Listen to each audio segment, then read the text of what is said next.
Good morning students. आज हम अपनी हिंदी की पाठ्य पुस्तक मधुप हिंदी पाठमाला के पाठ 6 दो बैलों की कथा का अध्ययन करेंगे। आइए शुरू करते हैं। झूरी नाम का एक किसान था। उसके पास दो बैल थे, हीरा और मोती। दोनों बैलों में बहुत प्यार था। झूरी उनके चारे पाने का बहुत ध्यान रखता था। उन्हें कभी मारता पीटता नहीं था, अतः वे भी झूरी को बहुत चाहते थे। झूरी की पत्नी का भाई गया प्रसाद एक बार हीरा मोती को कुछ दिनों के लिए अपने गांव ले जाने लगा। बैल दुखी थे। उनके चलने में वह उत्साह यानी कि उमंग या खुशी न थी जो झूरी के साथ जाने में होता था। इसलिए रास्ते में गया प्रसाद ने बैलों को बहुत पीटा और घर पहुंचकर उनके सामने रूखा सूखा भूसा डाल दिया, जिसे हीरा मोती ने सूंघा तक नहीं, मतलब उसको घास फूस को जो था उसको देखा तक नहीं। रात होने पर दोनों बैलों ने वहाँ से भागने की ठान ली। उन्होंने एडी चोटी का जोर लगाकर रस्सियाँ तोड़ डाली। एडी चोटी मतलब अपना पूरा जोर लगाकर रस्सियाँ तोड़ डाली और वहाँ से भाग निकले। पाँव फटते मतलब सुबह होते ही वे अपने मालिक के साथ घर में थे। झूरी ने जब उन्हें थान पर खड़े देखा तो थान मतलब जहाँ पर बैलों को बांधा जाता था, मतलब जहाँ पे जो झूरी था अपने बैलों को बांध कर रखता था वो वाला स्थान। थान पर खड़े देखा तो वह सब कुछ समझ गया। वह प्यार से बैलों के शरीर को सहलाने लगा, परंतु झूरी की पत्नी उन्हें देखकर जल भुन गई। जल भुन मतलब झूरी की पत्नी को गुस्सा आ गया। उसने उनके सामने रूखा सूखा भूसा डाल दिया, परंतु वे खुश होकर उसे ही खाने लगे। अगले दिन गया प्रसाद फिर आया, उसी तरह से उन्हें अपने घर ले गया। अब गया प्रसाद ने उनसे बड़ा कठिन काम लेना शुरू किया। कठिन मतलब मुश्किल काम। वह उन्हें दिन भर हल में जोतता और मारता पीटता। शाम को घर लाकर मोटे मोटे रस्सों में बांधकर उन्हें रूखा सूखा भूसा यानी कि घास फूस देता। वे लाचार निगाहों से एक दूसरे को देखते। लाचार मतलब बेबस निगाहों मतलब नज़र से देखते रहते। गया के घर में एक छोटी सी लड़की थी। वह बैलों की दुर्दशा देखती, दुर्दशा मतलब बुरी दशा देखती तो उसे बहुत बुरा लगता। वह रात को चुपके से उन्हें रोटी खिलाती थी। चुपके मतलब चुपचाप से बिना किसी को बताए उन्हें रोटी खिलाती थी।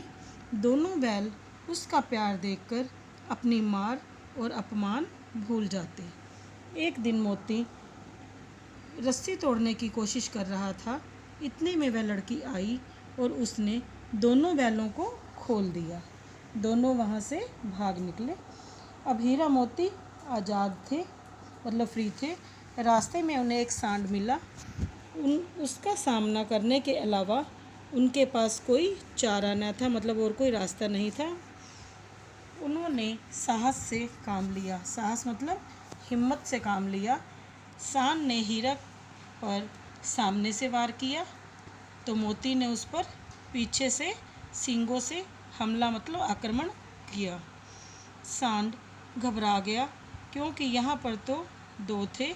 दोनों ने मिलकर सांड को भगा दिया। दोनों अब बहुत प्रसन्न थे। प्रसन्न मतलब खुश थे। आगे बढ़ने पर उन्हें मटर का खेत दिखाई पड़ा। वे भूखे तो थे ही, मटर के खेत में घुस गए और लगे मटर खाने। अभी पेट भरा भी न था कि रखवाले ने उन्हें देख लिया और दोनों को पकड़कर कांजी हाउस में बंद करवा दिया। यहाँ पर कांजी हाउस मतलब वह स्थान जहाँ पर आवारा पशुओं को रखा जाता है, उसे कांजी हाउस कहते हैं। हीरा और मोती ने देखा कि कांजी हाउस में और भी कई जानवर थे, भैंसें, घोड़े, घोड़ियाँ, बकरियाँ, गधे आदि। सब के सब कमज़ोर और दुबले पतले। वहाँ न चारे का प्रबंध था, मतलब चारे की व्यवस्था नहीं थी, और न ही पानी का इंतजाम था। वे दोनों बहुत पछताए कि यहाँ कहाँ आ फंसे। रात होने पर मोती ने हीरा से कहा कि अगर दीवार तोड़ दी जाए तो इस जेल से बाहर निकला जा सकता है। उसने सींगों से दीवार गिराने का प्रयास किया, मतलब कोशिश की। जल्दी ही थोड़ी सी दीवार गिर गई तो उसका उत्साह बढ़ा, मतलब उनकी हिम्मत, उत्साह मीन्स हिम्मत बढ़ी। अब उसने और ज़ोर से चोटें मारनी शुरू की। दीवार में रास्ता बनते ही पहले घोड़ियाँ भागी, फिर भैंसें और बकरियाँ। मोती ने गधों को भी सींग मार मार कर भगा दिया। उसने हीरा से भी भाग चलने को कहा, परंतु हीरा ने मना कर दिया। सुबह होने पर कांजी हाउस वालों ने देखा कि पूरी इमारत खाली है। उन्होंने हीरा और मोती को नीलाम कर दिया। नीलाम मतलब बिक्री की वह प्रक्रिया जिसमें अधिक दाम देने वालों को वस्तु बेची जाती है, यानी कि जो ज़्यादा वस्तु के ज़्यादा दाम देगा उसको वो वस्तु दे दी जाती है। नीलामी में सबसे ऊंची बोली बोलकर एक व्यापारी ने उन्हें खरीद लिया। फिर वह दोनों को हाँकता हुआ अपने गांव की ओर ले चला। मार खाते खाते, भूख सहते सहते हीरा मोती बहुत कमज़ोर हो गए थे। उनकी हड्डियां निकल गई थी, यानी कि वो बहुत ही मतलब कमज़ोर हो गए थे। भूख प्यास से व्याकुल बैलों में कुछ भी दम बाकी नहीं था। दम मतलब कुछ जान बाकी नहीं थी, बहुत ही कमज़ोर हो गए थे। वे चुपचाप व्यापारी के साथ चलने लगे। रास्ता उन्हें कुछ जाना पहचाना सा लगा तो न जाने कहाँ से दम आ गया। वे दोनों तेजी से भागे, आगे आगे दोनों बैल, पीछे पीछे व्यापारी। परंतु जब तक वह उन्हें पकड़ता तब तक दोनों बैल अपने घर पहुंच चुके थे। जूरी को देखकर मानो वे खुशी से नाच उठे। जूरी भी उन्हें देखकर बहुत खुश था। वह उनसे लिपट गया। इतने में व्यापारी भी पीछे पीछे वहां आ पहुंचा और उन्हें मांगने लगा। मोती ने आव देखा न ताव व्यापारी पर झपट पड़ा। व्यापारी जान बचाकर वहां से भागा। जूरी की पत्नी भी भीतर से दौड़ी, भीतर मतलब घर के अंदर से दौड़ी दौड़ी आई। उसने दोनों बैलों के माथे चूम लिए।